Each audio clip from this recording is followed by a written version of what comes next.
For several months, the most persistent uncertainty hanging over Formula One's future has revolved around Red Bull.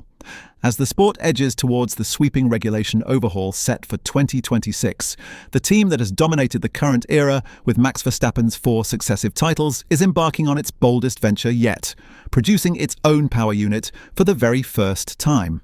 In collaboration with Ford, the newly established Red Bull Powertrains division has been operating behind firmly closed doors, prompting a wave of rumours and speculation. Within the paddock, whispers have circulated suggesting the project is running behind schedule, that the ambition is unrealistic, and that star driver Max Verstappen is so uneasy he might even be weighing up a potential departure. But now fresh details have emerged, and they paint a picture that is far more encouraging. To be absolutely clear, the scale of what Red Bull has taken on is immense.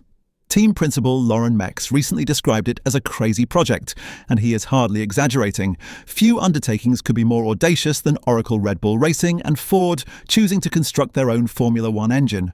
Max remarked, "There is nothing as crazy as that in recent Formula One history. It's typical Red Bull crazy stuff to do." For a team that has always relied on external suppliers, first Renault, then Honda, deciding to design the most intricate component of an F1 car from the ground up is nothing short of astounding. CIO Matt Caddio even admitted they began the process with no expertise, no facilities, and no intellectual property whatsoever, calling the decision a really brave choice. To appreciate how monumental this shift is, one must look at the team's history. But before we dive any deeper, please subscribe to this channel and turn on the notification bell.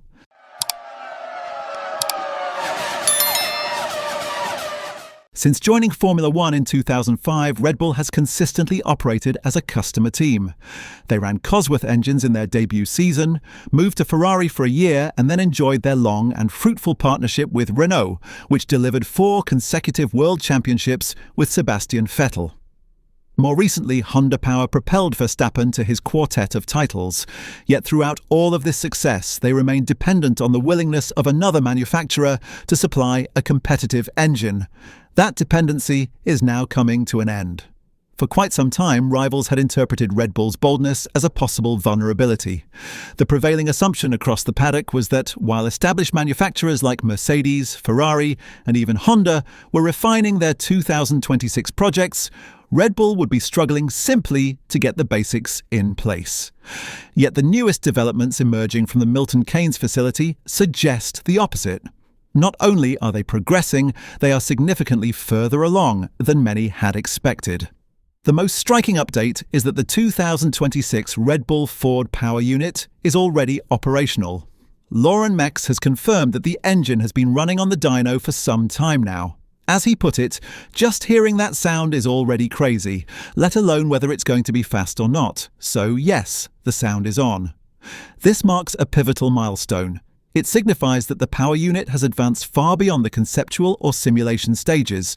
It is now a tangible piece of machinery capable of firing up and completing dynamometer laps.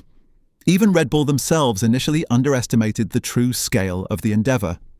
Matt Caddio admitted that in the earliest days of the project they had only 2 people working on simulations, prompting basic questions such as what do you need and what tools are required.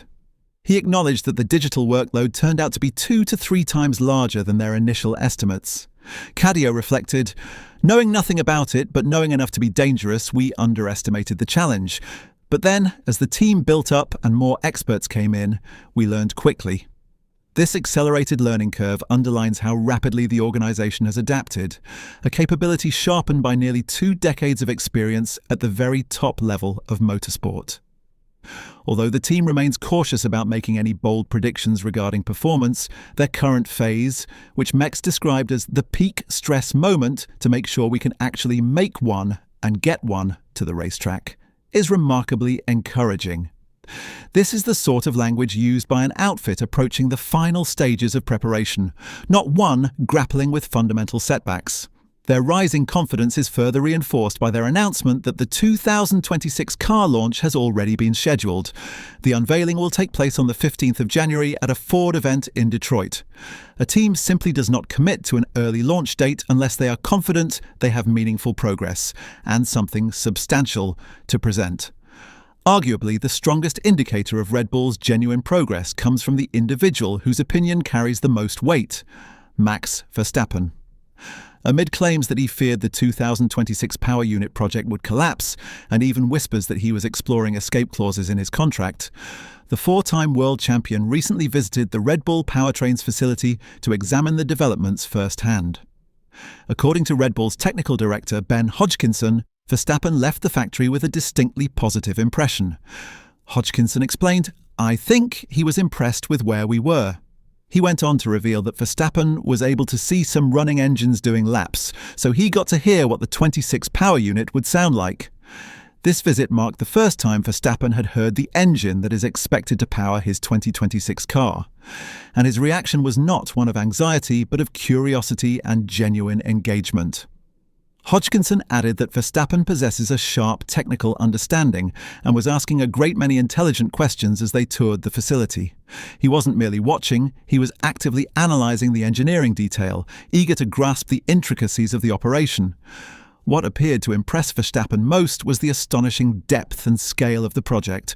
Hodgkinson noted that visitors are usually flabbergasted when shown the level of detail the team delves into. He remarked, "When you share that detail, their minds blow. I can't quite believe how many elements that we dissect."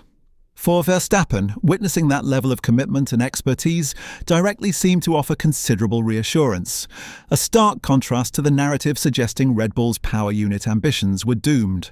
This is something Red Bull has never possessed as a customer team: full control. By managing both the chassis and the power unit themselves, they can now create a package designed in complete harmony, the kind of integration that defined Mercedes' dominant era. Another element worth highlighting is the digital infrastructure Red Bull has constructed to underpin the power unit program. Through their partnership with Oracle, they have developed what Cadio described as tighter, faster loops between modelling, simulation, design, and operations. Every part of this process is now handled internally, allowing them to iterate and refine at a speed never possible when reliant on outside suppliers. This integrated ecosystem represents a major competitive advantage, one that could benefit them not only in 2026, but in seasons far beyond. In addition, both Verstappen and Max have pushed back firmly against the idea that 2026 represents a total clean slate that will erase Red Bull's current strengths. Although the technical regulations will change substantially, Max emphasized that the organization will still lean on the same personnel, the same methodologies, the same processes, and the same tools to create the next generation car. The depth of knowledge accumulated in areas such as aerodynamics, tyre behaviour, and overall car development does not simply disappear because the rulebook changes. The team is also using the closing stages of the 2025 season to probe the limits of their existing tools and systems, giving them a clearer understanding of what must be refined before 2026 development accelerates. This approach is entirely strategic. Identifying weaknesses early ensures they enter the new era with heightened confidence and far fewer uncertainties. While rivals throughout the paddock may have quietly hoped that Red Bull's ambitious engine project would become their undoing, the initial signs are pointing firmly in the opposite direction. The engine is already running. Their superstar driver has walked away impressed, and internally the team believes that this daring step could secure them a level of control they have never previously enjoyed. The journey to 2026 remains lengthy and packed with challenges, of course. Yet the information emerging from Milton Keynes suggests that Red Bull is not merely keeping pace. They may, in fact, be ahead of where many expected them to be. Their crazy gamble could ultimately become the foundation of an advantage that lasts well beyond the start of the next regulatory era. So, while much of the paddock may have been quietly anticipating that Red Bull's high-risk engine project would ultimately become their Achilles heel, the early indicators are suggesting quite the reverse. The power unit is already alive and running, their lead driver has been reassured and impressed, and the organisation appears increasingly confident that this bold venture will provide them with a strategic edge they have never previously possessed. What do you make of these developments? Do you believe Red Bull's commitment to building its own engine will ultimately pay off? Or do you think the established manufacturers will hold the upper hand once the 2026 rules come into force?